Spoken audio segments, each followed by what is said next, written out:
So today we're going to dig into this really powerful parable. And it kind of gets you thinking, right? What is real power? Is it about having a crown, a throne, all that stuff? Or is it something deeper? Something inside you that no prison cell could ever lock up? Let's get into it. Okay, so the story kicks off with this incredible image, right? It throws us right down into the earth. You can almost feel it, the cold, the damp, the darkness of the dungeon.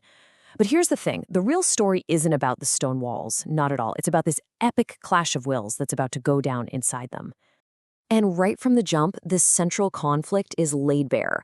On one side, you have a prophet, a man of just unshakable truth, and on the other, a weak, indecisive king. And the only reason the prophet is in there is because the king felt like it.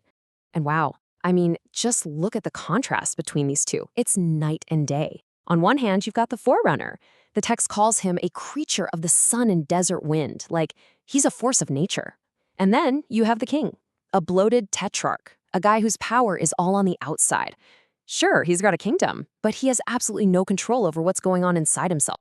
All right, let's get into the prophet's inner freedom, this unvanquished will. How is it possible that the guy in chains is the one who actually holds all the power? To figure that out, we've got to look at where his strength really comes from. And here it is. This is the secret to the prophet's freedom. It has nothing to do with breaking out of the dungeon. It's all about the fact that he's completely detached from anything the world can throw at him. He doesn't want riches, he doesn't want status, he's not even afraid to die. And once you've conquered that fear, what can anyone really do to you?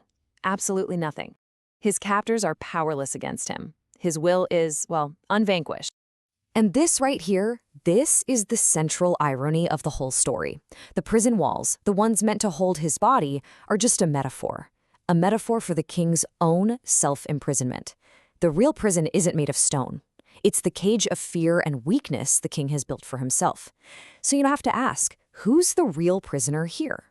Okay, so now let's flip the coin and look at the king in his gilded cage. Because on the outside, yeah, he's got it all. The wealth, the power, the whole kingdom.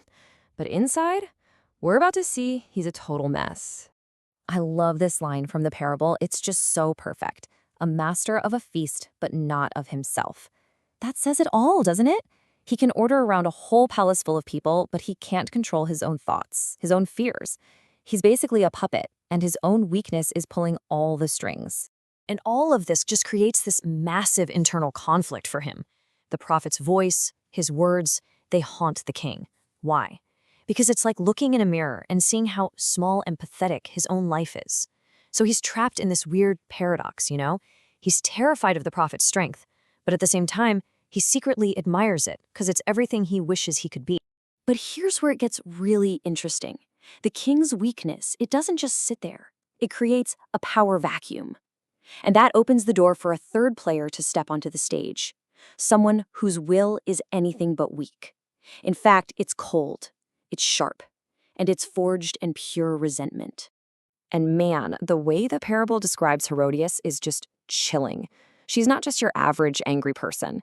The text calls her a viper, with a will as cold and sharp as a serpent's tooth. That's not about loud, brute strength. That's about a quiet, venomous power that you don't see coming until it's too late. And her whole motivation, it's not strength. It's actually a really specific, twisted kind of weakness, resentment. And think about what that is. The parable says it's like this poison that gets created when a hard truth comes along and just shatters the pretty little fantasy you've built your life on. So, what was her illusion that got shattered? Well, the prophet didn't just criticize her marriage. No, he did something way worse in her eyes. He completely destroyed her self-image. He pulled back the curtain on the queen and showed everyone she was just a creature of base desire. And for being exposed like that in public, her hatred became something fierce, something absolute.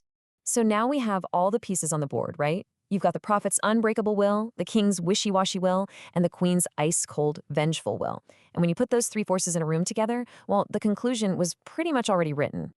And this is where we get to the real punchline of the story. All that drama from the king, the pacing, the worrying, the big show of being in charge, it was all just an act, a total charade. Because the final verdict? It was never actually his to make. Nope, it was a foregone conclusion. The moment these three people were pitted against each other, the end of the story was already decided. It was always going to end this way. So why? Why was it so inevitable? Because this wasn't about a court of law. This was about a law of nature. The verdict was basically written in the DNA of their souls. You know, what happens when a will built on integrity slams into wills built on weakness and resentment? So if you look at the final scoreboard here, it's not what you'd expect.